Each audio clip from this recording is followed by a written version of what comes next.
La promesse, c'est qu'on peut automatiser beaucoup plus de processus. Donc, au lieu de devoir se reposer sur des segments fonctionnels qui doivent être reparamétrés, les agents peuvent fonctionner avec beaucoup plus d'autonomie.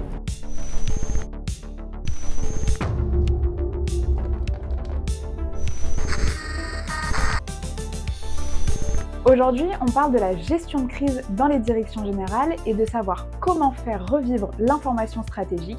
On découvre tout ça avec Arnaud Détienne, cofondateur et CEO d'Omniscient. Omniscient, c'est vraiment Minority Report ou Jarvis pour les directions d'entreprise. Donc, il faut avoir le côté prédictif, il faut avoir le côté information en temps réel, il faut avoir le côté recommandation. Et nous, c'est ce qu'on cherche à faire aujourd'hui. On veut passer d'un monde qui est très réactif à un monde qui est prédictif et prescriptif. Et notre enjeu, c'est de devenir la solution de référence de tous les conseils d'administration et comités exécutifs d'ici à la fin de la décennie. Nous, on vient intégrer le contexte interne de l'entreprise, ce qui évite d'avoir quelque chose de trop générique, trop superficiel et qui doit aussi être reconfiguré tout le temps. Parce que c'était un peu la limite des outils historiques qui devaient être configurés avec des alertes booléennes qui devaient être paramétrées souvent quotidiennement et en fait qui demandaient d'avoir un nombre de critères de sélection qui défilaient lentement. On a une interface et une expérience qui est destinée à des preneurs de décision. C'est Intelligence-Based Decision Making for Leaders. Et on retrouve comme ça en fait une expérience qui va se cristalliser sur des points directement actionnables au lieu d'avoir des métriques à réconcilier qui sont plus granulaires, plus destinées à des analystes. Le deuxième point, c'est qu'on a une interface qui est très automatisée. C'est le système agentique qui permettent en fait de venir se nourrir du contexte de l'entreprise sans avoir à passer par un paramétrage manuel.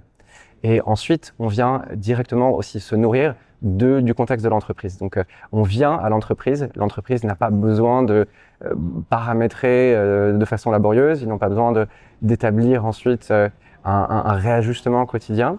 Et on va s'intégrer dans les workflows, ce qui veut dire utiliser leur canal d'échange. Donc ça peut être Teams, Slack, WhatsApp, on vient directement à eux. La plateforme vient à eux pour les solliciter lorsqu'elle a besoin de les solliciter. On est notifié, mais pas à mauvais escient. C'est qu'aujourd'hui, les personnes qui sont chargées de ces métiers, elles sont encore bombardées de centaines de notifications par jour, ce qui est impraticable.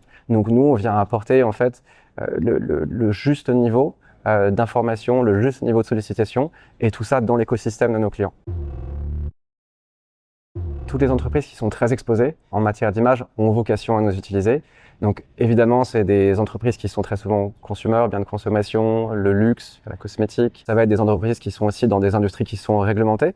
On peut penser services financiers, à la santé, à la pharma, et ensuite des industries qui, par leur activité, peuvent avoir des expositions qui sont plus lourdes. Je pense à l'énergie, aux matières premières, et de manière générale, toute entreprise cotée qui va avoir des comptes à rendre auprès de leurs actionnaires, clients et régulateurs. La spécificité va être clé. En fait, on sait exactement ce qui va être important pour nos clients et on est capable aussi même d'intégrer au flux de données des flux de données internes. Donc ça peut être se connecter avec des ERP, des CRM et comme ça venir intégrer les métriques opérationnelles avec les métriques externes qui peuvent être liées encore une fois aux réseaux sociaux, aux articles de presse. Donc on a quelque chose qui est parfaitement ciblé.